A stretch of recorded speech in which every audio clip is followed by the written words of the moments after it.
l'émission, on prend l'avion jusqu'au Japon pour retrouver notre guide à tous. David vous emmène dans les coins et recoins qui vous donneront certainement envie de partir tout de suite sur l'archipel, histoire de voir du pays. On revient en France car nous sommes quand même gâtés niveau sorties et annonces. C'est parti pour les news.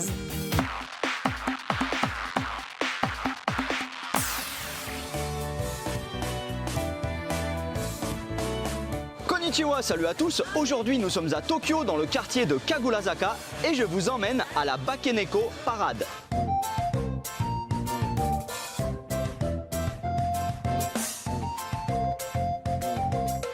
Alors cet événement se déroule pendant la période d'Halloween, mais attention, ça n'est pas du tout une parade d'Halloween, puisque ici c'est monothématique, tout le monde doit impérativement être déguisé en chat.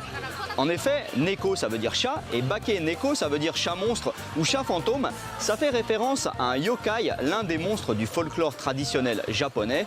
Et en plus, vous savez à quel point les Japonais sont dingues de chats, donc tout ça, ça leur fait suffisamment d'excuses pour pouvoir s'habiller en chat et défiler dans les rues.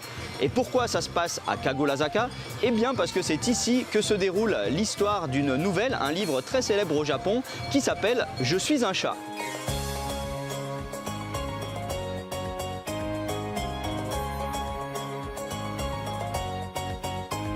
Il y a des centaines de gens qui participent à cette parade. Alors la parade, devant, il y a une fanfare bien sûr, des musiciens. Alors il faudra qu'on m'explique quand même pourquoi parmi ces musiciens il y a des militaires russes. Quoi qu'il en soit, la diversité des chats est incroyable. Il y en a dans tous les styles, du kawaii, de l'effrayant, du sexy. On peut piocher dans tous les univers, l'univers de Disney, l'univers d'Alice au Pays des Merveilles. J'ai même vu le fameux Nekobus, le chat bus du film Mon voisin Totoro de Miyazaki. Et puis, ce que j'adore vraiment, ce sont tous ces petits enfants qui sont maquillés en chat. C'est ultra kawaii.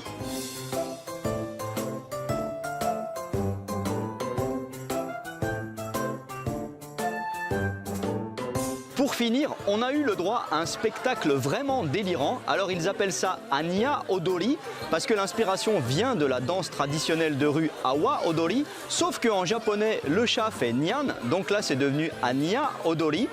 Et tout ça a été organisé par un danseur chorégraphe assez célèbre, Yoshihiro Fujita.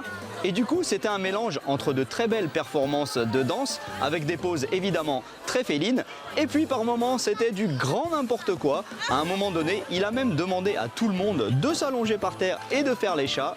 Bref, du Japon bien barré comme on l'aime.